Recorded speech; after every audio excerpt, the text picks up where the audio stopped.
네, 안녕하세요. 프로파일링 앤 트레이싱 팁스 인 고란 주제로 발표할 박재환입니다.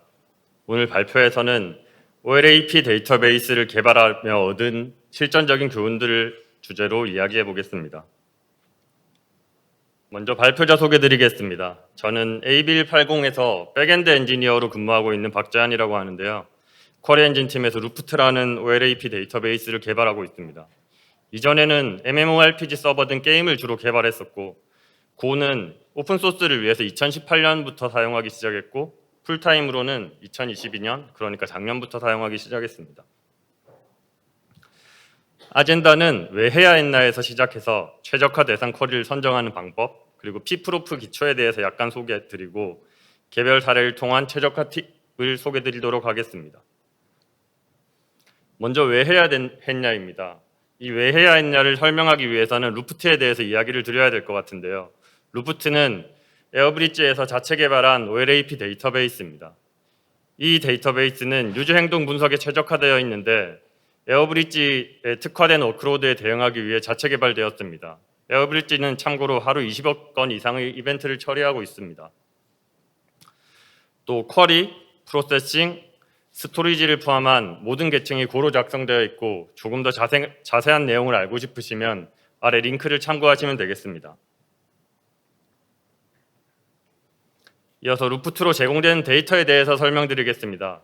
대부분 유저 행동은 시계열 분석인데 리텐션이나 퍼널 등의 데이터를 쿼리에서 나타내고 왼쪽 아래나 오른쪽에서 보실 수 있는 시각화된 차트와 함께 제공되고 있습니다. 자, 그러면 루프트 사용자에 대해서 좀 더 알아보겠습니다. 루프트 사용자는 일반적인 데이터베이스 사용자에 비해서 조금 특별한 관심사를 가지고 있는데요. 이를 위해서 OLAP 워크로드 쿼리를 합니다. 이 사용자들은 긴 시간에 대해 복잡한 집계 쿼리를 하고 반응 속도에 민감하지 않습니다. 하나씩 좀 더 살펴보면 긴 시간은 1개월에서 1년까지를 말하고 복잡한 집계 쿼리는 일반적인 RDBMS에서 제공하는 sum, average, median 등을 넘어서 유니크 유저 카운트나 이벤트 순서를 고려한 시퀀스 등을 요구하기도 합니다. 또 이런 복잡한 쿼리를 하다 보니 밀리초 단위로 결과가 나올 것이라 사용자들이 기대하지 않습니다. 그 쿼리의 구체적인 예를 하나 이야기해 보겠습니다. 한 달에 3회 이상 구매한 유저를 코호트를 잡은 다음에 그 유저에 대해서 6개월간 리텐션이나 퍼널, 트렌드 등의 데이터를 쿼리하고 있습니다. 그리고 이런 루프트 워크로드는 계속 진화하고 있는데요. 간단하게 소개드리면 더 많은 데이터를 더 다양하게 보고 싶다는 요구사항이 되겠습니다. 처리 데이터 기간이 2023년 2쿼터에 180일에서 1년으로 증가했고 처리 이벤트 수도 1개월 기준으로 증가하고 있는데 작년 3쿼터에 36억 건 정도였던 것이 올해 초에는 50억 건, 현재는 67억 건에 이르고 있습니다. 그리고 프로세싱 복잡도라고 말할 수 있는 쿼리 다양성도 증가하고 있는데요. 올해 4쿼터까지 퍼널 리포트, 또 쿼리 타임 어트리뷰션 등의 기능이 추가될 예정이고 이러한 진화는 앞으로도 계속될 예정입니다. 지금까지 루프트와 그 워크로드의 진화에 대해 이야기했는데 이게 왜 해야 했냐에 대한 대답이 되었길 바랍니다. 이어서 성능 최적화 대상 쿼리를 선정한 방법에 대해 이야기했습니다.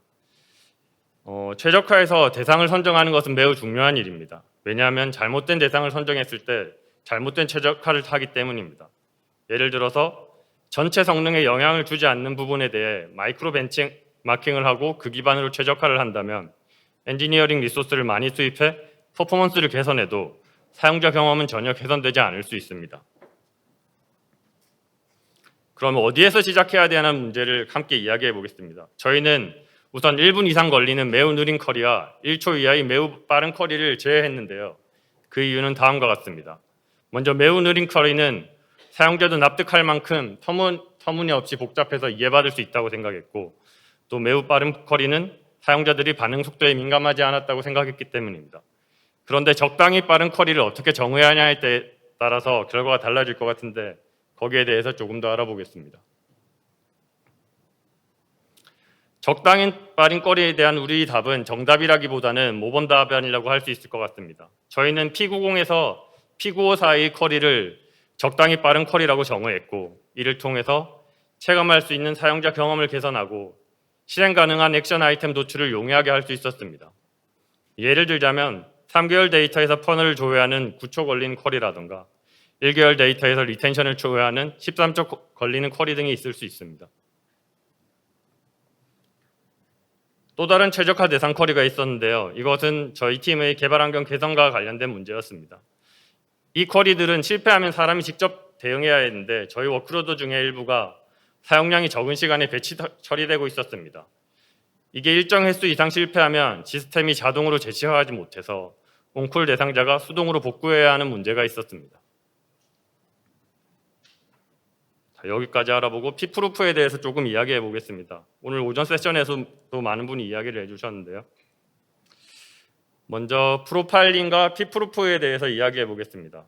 프로파일링이라 함은 프로그램의 실행 시간, 메모리 사용량, 함수 호출 빈도 등을 측정하는 작업으로 프로그램 최적화를 보조하기 위해 많이 사용됩니다. 그리고 피프루프라는 툴은 프로파일링 데이터를 분석하고 시각화하기 위한 툴입니다. 고는 이 피프루프가 언어 수준에서 잘 통합되어 있고 그렇기 때문에 적은 노력으로 다양한 성능 정보를 확인할 수 있었습니다. 이어서 고에서 제공하는 Net HTTP 피프루프 패키지에 대해서 소개해드리겠습니다. 이는 고 스탠다드 라이브러리인데 HTTP 서버를 사용해 피프루프 런타임 프로파일링 데이터를 제공합니다. 여기에 많은 기능이 있는데 오늘 아래 세 가지를 중점으로 볼 것이고요. CPU 프로파일을 보여주는 프로파일, 메모리 프로파일을 보여주는 힙, 그리고 트레이스입니다. 트레이스 같은 경우에는 프로파일이나 CPU나 메모리 프로파일로 알기 힘든 데이터를 좀 더 볼 수 있는데요. 기본적으로 시계열 프로그램 실행 정보를 보여준다고 생각하시면 되고 고루틴의 상태나 함수 실행 정보, 힙 사용량, 블록 프로파일 그리고 그 외에 많은 정보를 더 보여주고 있습니다. 이 피프루프 Net HTTP 피프루프 패키지는 아주 사용하기 쉬운데요. 이 패키지를 임포트하는 것만으로 HTTP 서버에 자동으로 마운트돼 바로 시작할 수 있습니다. 방금 전 화면처럼 마운트한 후에 디버그 피프루프 엔드포인트로 접근했을 때 처음 뜨는 화면입니다. 이 화면에서는 사용 가능한 기능과 간단한 설명을 보여줍니다. 왼쪽의 링크나 아래쪽 설명을 보시면 얼로케이트, 블록 등 프로파일 정보도 있고 커맨드 라인 등 조금 더 특이한 행동을 할 수 있는 정보도 있습니다. 그리고 마지막으로 필요하다면 풀 고루틴 스택을 덤프 떠서 그 내용을 확인하실 수도 있습니다. 이어서 고툴 피프루프에 대한 설명입니다. 방금 그 명령어로 수집한 피프루프 프로파일 데이터를 분석하는 툴인데요. 고툴 피프루프에 방금 했던 디버그 피프루프 엔드포인트를 바로 입력해서 CLI에서 데이터를 분석하실 수도 있고요. 그리고 HTTP 플래그를 추가한다면 분석 중 UI가 실행돼서 좀 더 편하게 데이터를 확인하실 수 있습니다. 이 화면 같은 경우에는 분석 중 UI를 시작했을 때 처음 볼 수 있는 그래프 뷰입니다. 이 그래프 뷰 말고도 왼쪽 위의 뷰 메뉴를 이용해서 탑이나 플레임 그래프, 픽, 소스, 디스애셈블 정보 등을 볼 수 있고 보통 저희 같은 경우에는 그래프나 플레임 그래프 차트에서 전체 트렌드를 확인한 후에 소스나 디스애셈블을 통해서 정확하게 최적화해야 될 포인트를 특정하곤 했습니다. 그리고 샘플 메뉴를 통해서 분석 대상을 변경 가능한데 CPU 같은 경우에는 단위 시간당 수집된 샘플 수인 샘플스를 하거나 이 샘플스의 샘플스를 CPU 시간 환산값으로 반한 CPU를 볼 수 있고요. 메모리 같은 경우에는 얼록 프리픽스를 사용하여 할당된 전체 메모리를 보거나 인유즈 프리픽스를 사용하여 현재 사용 중인 메모리를 볼 수 있습니다. 처음으로 이제 힙 프로파일 했을 때 인유즈가 기본 메모리 프로파일의 경우 인유즈가 기본으로 나오는데 아마 그 문제가 있는 부분을 딱 맞춰서 그 프로파일을 하기는 힘들기 때문에 얼록으로 바꿔서 보시는 일이 많을 것 같습니다. 그리고 다음으로 고툴 트레이스입니다. 트레이스 같은 경우에는 아까 피프루프와 달리 먼저 다운로드 받은 다음에 고툴 트레이스로 분석할 수 있는데 명령어는 다음과 같습니다. 이는 트레이스 툴 메인 페이지입니다. 보시면 자동으로 이런 메인 페이지가 생기고 트레이스 뷰를 볼 수 있는 링크가 생깁니다. 저 링크에서는 시각화된 시계열 데이터를 확인하실 수 있는데 지금 자세히 보시면 20초 정도의 데이터가 세 조각으로 쪼개져 있는 것을 볼 수 있습니다.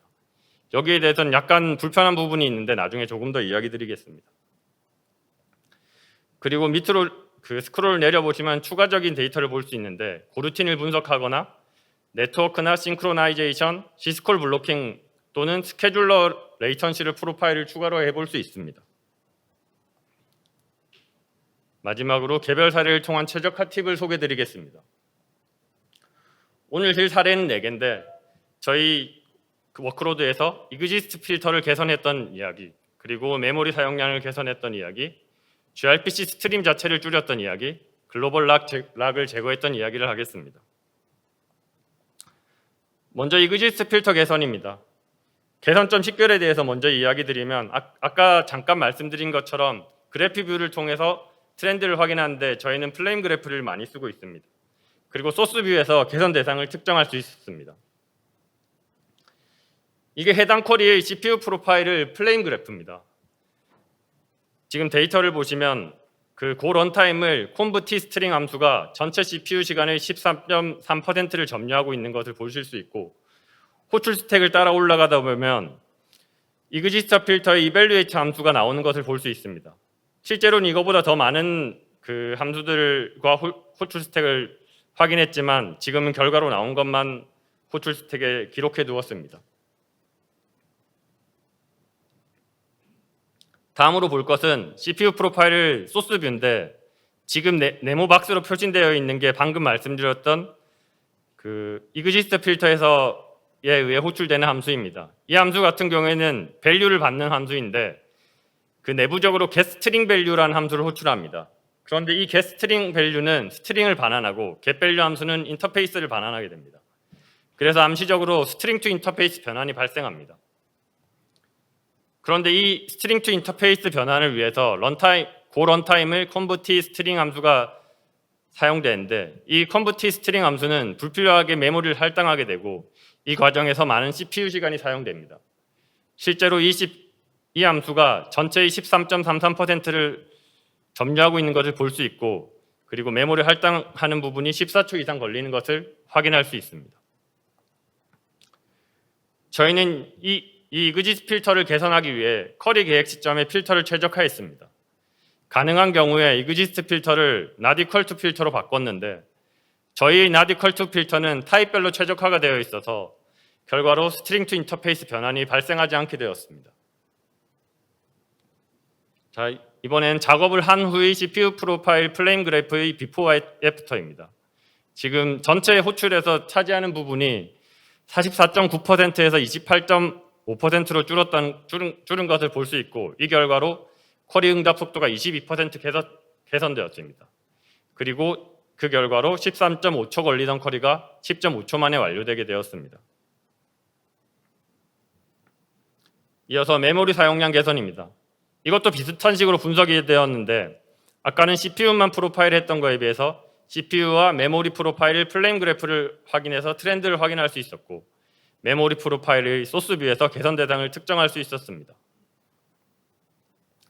먼저 CPU 프로파일의 플레임 그래프입니다.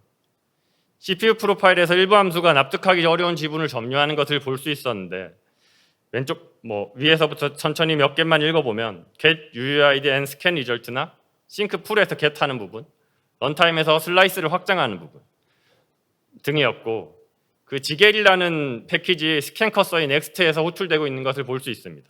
대부분이 메모리 할당과 반납에 관련된 함수였고 메모리가 풀에 잘 반납되지 않는 것으로 우리는 추정할 수 있었습니다. 또 이런 경향은 힙 프로파일을 플레임 그래프에서 똑같이 나타나는데 메모리 91.4%가 CPU 프로파일의 병목인 지겔의 스캔 커서의 넥스트에서 할당되는 것을 볼 수 있습니다. 지겔이라는 이야기가 계속 나올 텐데 간단히 설명드리면 루프트에서 사용한 스토리지 엔진이고 아래 링크에서 좀 더 자세한 내용을 확인하실 수 있습니다.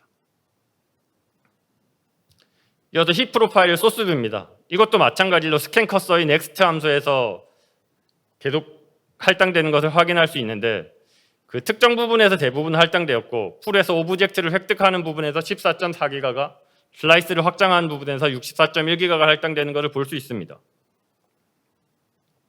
그래서 저희는 스캔 커서의 넥스트 함수를 개선하기로 결정했습니다. 먼저 풀에서 메모리를 중복으로 할당받는 버그를 수정했고 넥스트 결과를 다른 고루틴에 사용하기 위해 복사하는 부분을 제거했습니다. 두 번째 말이 약간 이상할 수 있는데요.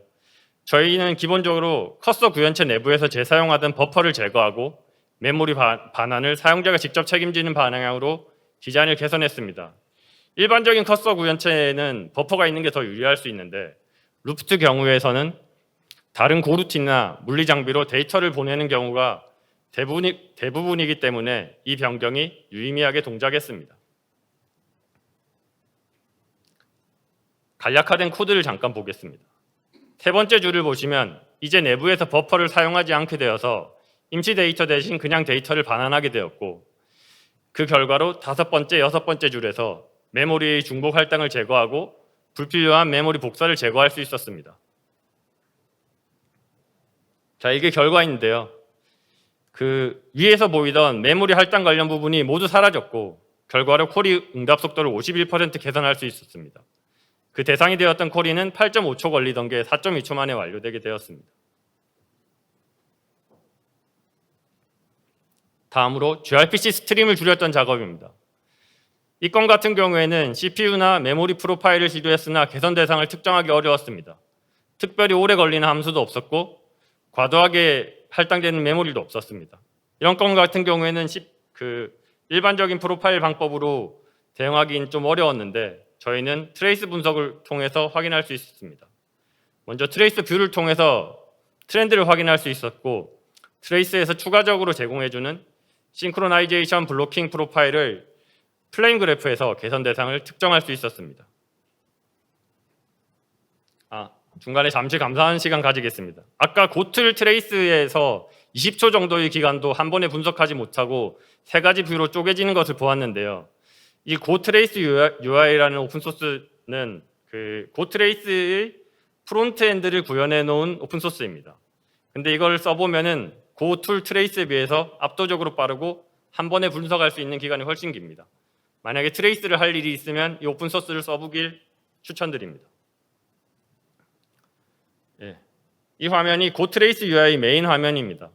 여기에서 분석 대상 쿼리를 보면 총 쿼리 시간 14.7초 중 4초 정도만 전체 프로세서 16개를 사용하고 나머지 시간은 2개에서 8개의 프로세서만 사용하고 있는 것을 확인하실 수 있습니다. 지금 가운데 구수로 박스 쳐진 부분이 전체 프로세서를 사용하는 부분이고 나머지 양쪽에 배드로 표시된 부분이 그 소수의 프로세서만 사용하고 있는 부분입니다. 자, 저기서 뭔가 문제가 있다는 걸 인식했는데 그 다음에는 트레이스에서 추가로 제공하는 싱크로나이제이션 블로킹 프로파일을 보게 되었습니다. 여기 플레임 그래프에서 문제를 특정할 수 있었는데요.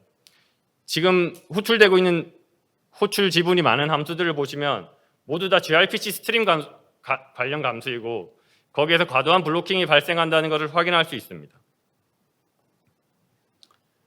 저희는 이것을 개선하기 위해서 gRPC 스트림을 과도하게 생성하지 않게 수정했는데 처음에는 논리적으로 필요한 만큼 생성하던 스트림을 적절히 생성한 후 잡기를 공유할 수 있도록 개선했습니다. 결과로 쿼리 응답 속도를 56% 개선할 수 있었고 그 프로파일 대상이 된 쿼리의 경우에는 14.7초 걸리던 것이 6.4초 만에 완료되었습니다. 그리고 글로벌 락 제거입니다. 이건 이 작업을 그 단일 쿼리 대상으로 gRPC 스트림 줄이기 작업을 한 결과의 역습이었는데요. 저희가 gRPC 스트림을 적게 만들자 그 여러 쿼리가 동시에 실행될 가능성이 훨씬 높아지게 되었습니다. 그리고 잠재된 위험이었던 메타데이터 접근 시 글로벌 락 경합이 심화되었습니다. 이거 같은 경우에는 프로덕션에서 성능 문제를 겪은 후에 여러 작업을 한 후에 글로벌 락을 제거함으로 해결할 수 있었습니다. 그런데 지금 돌아보니 프로파일에 힌트를 주고 있었습니다. 왜냐하면 아까 봤던 싱크로나이제이션 블로킹 프로파일을 우상단을 보면은 저희가 방금 제가 말한 메타데이터에 뮤텍스로 락을 걸고 있는 부분이 눈에 띄게 보이고 있습니다. 그 결과를 보면은 저희 P90이 개선되었는데 작업적인 P90이 13.2였던 게 gRPC 스트림을 줄이고 나서 19.9까지 오히려 늘었다가 글로벌 락을 제거하니 7.6까지 다시 줄게 되었습니다. 이제 좀 정리해 보겠습니다. 그 성급하게 유용한 아이디어를 만들어 보면 스트링 투 인터페이스 형변환을 하지 말자, 메모리를 할당하지 말고 재사용하자, gRPC 연결을 적게 만들자, 뮤텍스를 이용한 락을 사용하지 말자라고 이야기할 수 있겠습니다. 근데 이건 저희가 실제 적용한 작업이고 유용하게 동작했지만 일반화하기엔 무리가 있는 액션 아이템 같습니다. 하지만 여러분도 프로파일과 함께 한다면 필요로 하는 특정 부분에 올브락이 적용할 수 있을 것 같습니다.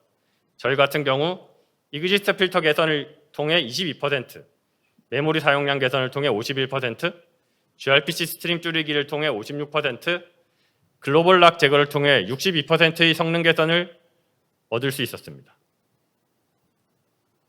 네, 제 발표는 여기까지입니다. 감사합니다.